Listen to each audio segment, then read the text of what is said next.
5 without loss.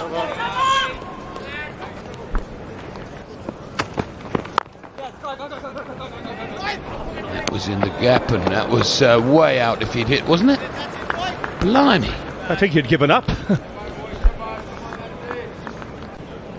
Batting first, back in 96, 97. De kock gets his first boundary through the onside, which he's favoured for most of this series. And it's a shot that's got him a lot of runs. Clear indication that he's a kind of player who picks up length quickly. Fractionally short, and it's just a slight transfer of weight. He's pushing forward. Nicely played. Total control.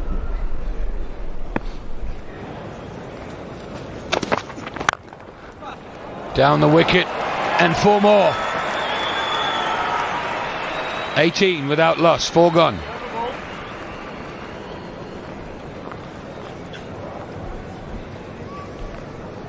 So second boundary of the over, and picking his spot nicely. Also timing the charge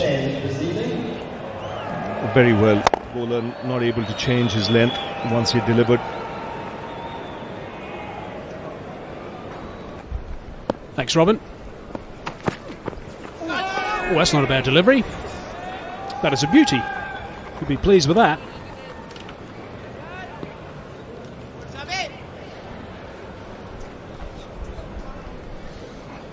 We've seen some terrific stroke play already from De kock, who doesn't seem to be worried by any length these guys are bowling, because he picks it up so quickly. But that one, beautiful seam position, maybe just going away a fraction. Yeah, just enough. So what have we seen so far in the first half hour? We've seen much better lines, predominantly from India. We've seen this as a very good surface. It seems to be coming on nicely to the bat. I think India should show a little bit more of that, a little bit of aggression. So they need to step up. They've been pretty meek and mild up until now. We've seen the outfield quick. It could be a pretty high-scoring game, this one. Afternoon, HD. Afternoon, Hayes. It always is a good ground for batting, purely because of what you mentioned. The outfield is so quick, so you get such value for your shots. It was in the first couple of one-dayers. See, that's a good shot. That is just a remarkable shot. It's a fingertip from the bowler as well. Such is the power that it still races away straight for 4. 34 for 3.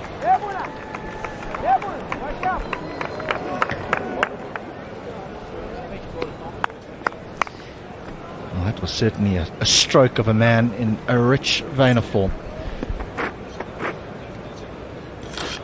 How good is this? Again, he doesn't have a big flourish when he plays the on drive. Not many batsmen do. It's nicely played. Hit down hard on it, and he got it past the man at mid-off. A couple of runs. Continues to collect.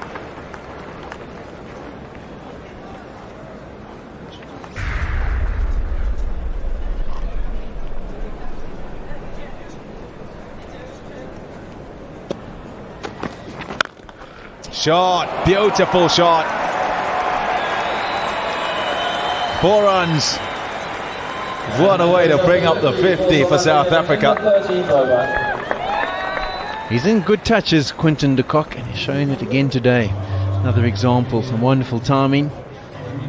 Really just frees the arms. There's only the 3 people in the circle on the offside. That one's over pitched, and the man at mid-off is quite wide, so any sort of decent contact, straightish, and you're going to pick yourself up a boundary. Change of angle now for Yadav.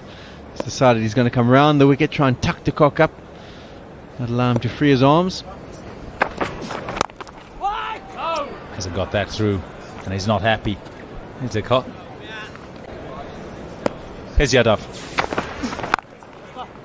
In the gap, 4 runs. There's that width. And De kock pounces on it. And it hardly was with him. The plan is in place. They've got 5 men on the leg side, just the 4 on the offside. So he wants to attack middle and leg. And He's just given him a touch of width. Cox opened the face, played it square. Timing was superb. Now we have a look at it finishing. Probably a foot outside off stump, but with the field that's set, that is too much width. So now there's been another change of the field, and the man's gone back on the offside. The sweeper's gone out. That's where he should have been. The comment I made about Mohamed Shami in the previous over after his last ball, that he's been good in control of length and line. Straight to the man and put down. That's exactly what they've been after. And oh, it was as if it was in slow motion. I bet even for those in the change room, Duncan Fletcher, Trevor Penny and the rest. Oh dear. The perfect plan. He's got it in the right place. He's paddled it around, airborne. I don't know who that is. I think that could be a Jinky Arana who's on as a substitute fielder.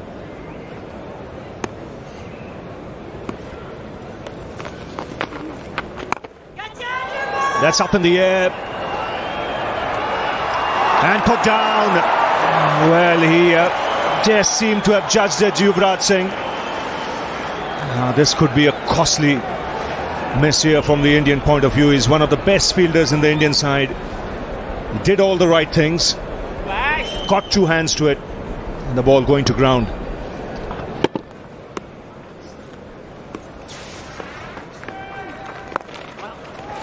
Well, takes the single. And his dream run continues. Another half century. And that's following two back-to-back hundreds.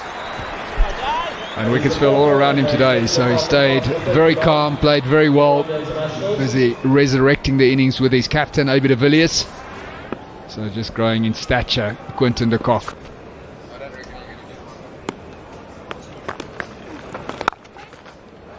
Oh, that's a fine shot. Just waited on it to get the placement right.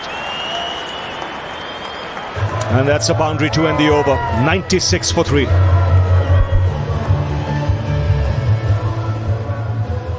Played beautifully again today. Quinton De kock scored runs all around the wicket, always strong through the offside, and he's played that pull shot very well lately, used his feet pretty well, timing exquisite, always value for shots at this venue.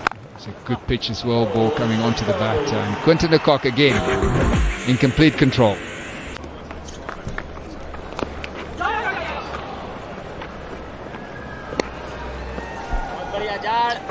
Keith Lane, our statistician, has just told me that the average first inning score is 266. So the boundary is just beginning to flow now.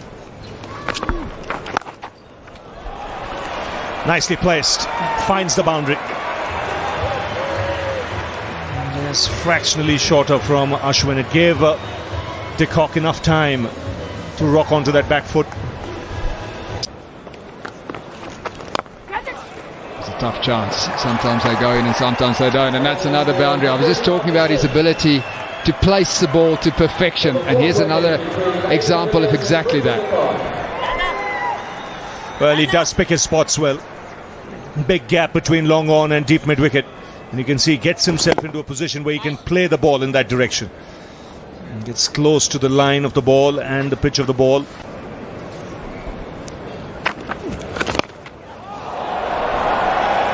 How good a shot is that? Just how good a shot is that? I was about to say 15 fours in the innings, no sixes. Well, there is now. He's just flicked that over the fence. But it's the gap that he's chosen. Straight over the mid-wicket, who's in the inner ring saving one, so plenty of space in that area. So he would have thought low risk. Well, no risk. It's gone all the way. 331 runs. Ouch.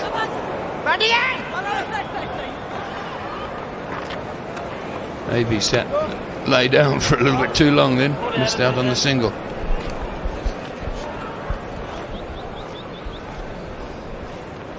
Going past that 331, going past Martin Guptill. That's up the bank.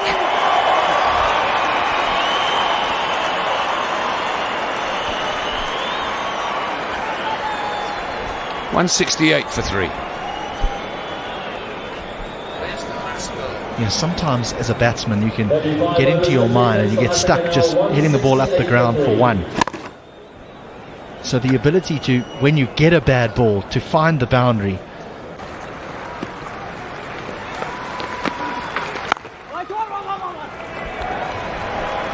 .99. Well, cardinal error for a batsman is you don't want to ever abuse form. There it is. What a phenomenal performance. He joins 4 others who have got 3 in a row. Fantastic.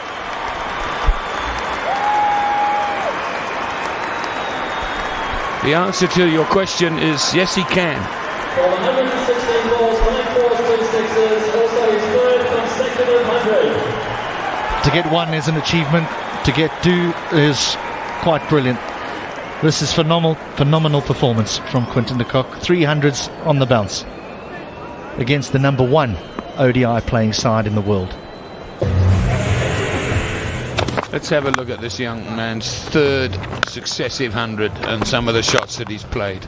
Yeah, for me, this has been the pick of the 3, and only because of the position that South Africa got themselves into early on. They lost 3 quick wickets. There was no senior campaigner in Hashim Amla. He got out early as well, so he had to build a partnership with the captain and did it brilliantly, and while doing it compiled another 100. 3 in a row for Quinton De kock.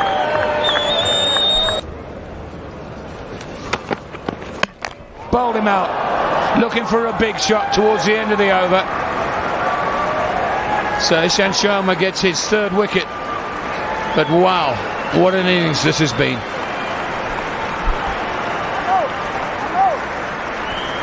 Well, he did everything correct today, Quinton De kock.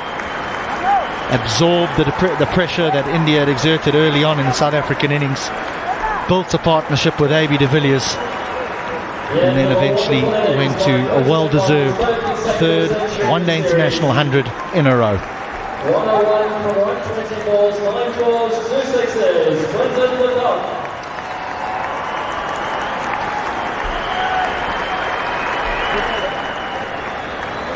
Brilliant innings. Applause, well deserved. 101, South Africa, 199 for 4.